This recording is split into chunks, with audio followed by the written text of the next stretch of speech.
네. 치키타의 제일 중요한 건 제가 볼 땐 기술 영상은 치키타 기준에서 많잖아요. 네. 그래서 팁만 조금 제가 알려드릴게요. 치키타 팁은 손목이 이 헤드 부분이 탁구대의 바닥을 내가 꺾었을 때 돌릴 수 있는지 없는지가 관건인 것 같아요. 그러니까 이게 지금 치키타 했을 때 생활체육 분들이 이렇게까지 꺾기 되게 힘들 거예요. 그렇죠. 그리고 예를 들어 그립이 예를 들어 포핸드 그립을 잡고 있거나 약간 포핸드나 바깥쪽 그립을 잡고 있거나 하시면 이거 안 내려갈 거예요. 그래서 대부분 치키타 하시면 대부분 치키타 이렇게 위로 여기서 앞스윙만 가지고 이렇게 하면서 치키타를 하고 있다 이렇게 느끼는 분들이 많으세요. 사실 근데 치키타 포인트는 이 헤드 부분이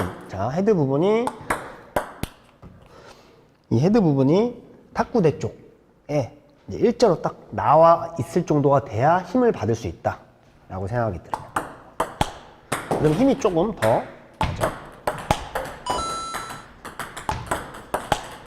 그리고 저 이 치키타 같은 경우는 어떻게 보면 손목으로 하는 기술이잖아요. 네네. 그렇기 때문에 돌려주는 힘, 뭐 긁어주는 느낌 이런 게 좀 중요하겠죠. 뭐 장관님도 부연 설명 같이 하나만 해주세요. 저도 어떤 거 뭐 좋을까요? 조금 팁을 드리자면요. 그러니까 생활체육 하시는 분들은 그렇게 생각하시는 많이 그렇게 생각하시는 것 같은 게 드라이브 같은 경우는 이렇게 뒤로 빼잖아요. 뭐 네. 아래로 빼던가 뒤쪽으로 빼던가 이렇게 해서 걸잖아요. 근데 치키타는 이 탁구대가 막혀 있기 때문에 뒤쪽이나 밑으로 빼시면은 볼을 맞히기가 좀 힘드세요. 네, 그래서 이 라켓을 약간 이 겨드랑이 밑쪽으로 이렇게 당겨온다 생각하시면 당긴다 이렇게. 네, 방금 황 관장님이 말씀하신 것처럼 이 라켓이 이렇게 라켓 끝이 돌아가면서 조금 더 수월하게 회전을 줄 수 있으실 것 같아요.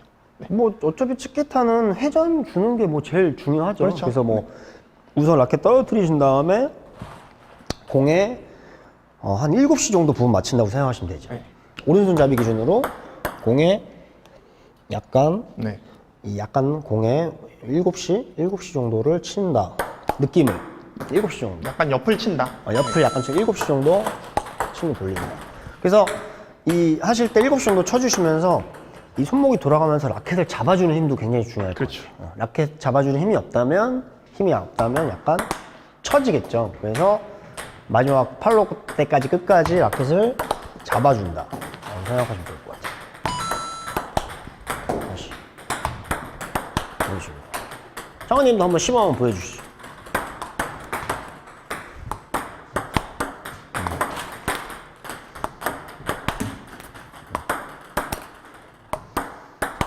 네. 이게 조금씩 다 다르다. 조금씩 다르죠. 장관님 약간 많이 옆을 치는 느낌이고 저는. 저는 약간 밑에 치는 느낌이에요. 네. 어. 그러니까 저는 완전 회전을 네. 옆으로 먹이죠. 그러니까 커브를 옆으로 주죠. 먹이죠. 커브를. 아. 네, 커브를 주죠. 이게 되게 좋네요. 네.